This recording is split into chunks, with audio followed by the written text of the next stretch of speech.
Rules of Court, Rule 52, Motion for Reconsideration. Section 1. Period for filing. A party may file a motion for reconsideration of judgment or final resolution within 15 days from notice thereof, with proof of service on the adverse party. Section 2. Second motion for reconsideration. No second motion for reconsideration of a judgment or final resolution by the same party shall be entertained. Section 3. Resolution of motion. In the Court of Appeals, a motion for reconsideration shall be resolved within 90 days from the date when the court declares it submitted for resolution. Section 4. Stay of execution. The pendency of a motion for reconsideration filed on time and by the proper party shall stay the execution of the judgment or final resolution sought to be reconsidered unless the court, for good reasons, shall direct otherwise. Rule 53, New Trial, Section 1, Period for Filing, Ground. At any time after the appeal from the lower court has been perfected and before the Court of Appeals loses jurisdiction over the case, a party may file a motion for new trial on the ground of newly discovered evidence which could not have been discovered prior to the trial in the court below by the exercise of due diligence, in which it is such a character as would probably change the result. The motion shall be accompanied by affidavits showing the facts constituting the grounds thereof, therefore, and the newly discovered evidence. Section 2. Hearing and Order. The Court of Appeals shall consider the new evidence together with that adduced at the trial below, and may grant or refuse a new trial, or may make such order with notice to both parties as to the taking of further testimony, either orally in court or by depositions, or render such other judgment as ought to be rendered upon such terms as it may deem just. Section 3. Resolution of motion.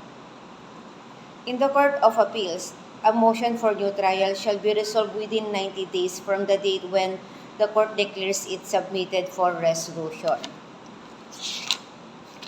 Section 4. Procedure in new trial. Unless the court otherwise directs, the procedure in the new trial shall be the same as that granted by a regional trial court.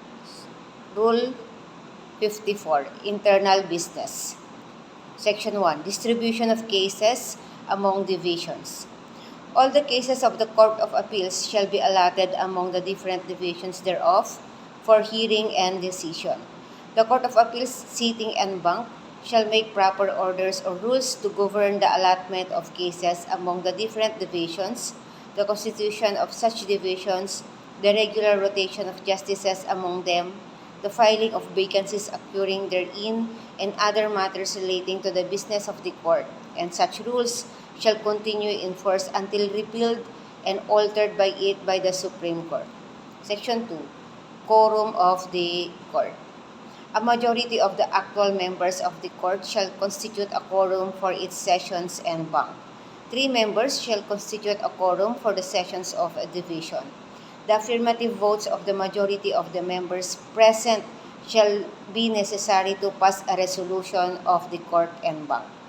The affirmative votes of 3 members of a division shall be necessary for the pronouncement of a judgment or final resolution, which shall be reached in consultation before the writing of the opinion by any member of the division.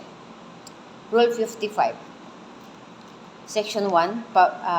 Rule 55. Publication of judgment and final resolutions. Section 1. Publication. The judgment and final resolutions of the court shall be published in the official gazette and in the reports officially authorized by the court in the language in which they have been originally written, together with the syllabi, therefore, prepared by the reporter in consultation with the writers thereof. Memoranda of all other judgments and final resolutions not so published shall be made by the reporter and published in the official gazette and the authorized reports. Section 2. Preparation of opinions for publications. The reporter shall prepare and publish with each reported judgment and final resolution a concise synopsis of the facts necessary for a clear understanding of the case, the names of the counsel, the material and controverted points involved, the authorities cited therein, and the syllabus which shall be confined to points of law. Section 3. General makeup of volumes. The published decisions and final resolutions of the Supreme Court shall be called Philippine Reports, while those of the Court of Appeals shall be known as the Court of Appeal Reports. Each volume thereof shall contain a table of the cases reported and the cases cited in the opinions, with a complete alphabetical index of the subject matters of the volume. It shall consist of not less than 700 pages, printed upon good paper, well bound and numbered consecutively in the orders of the volume published.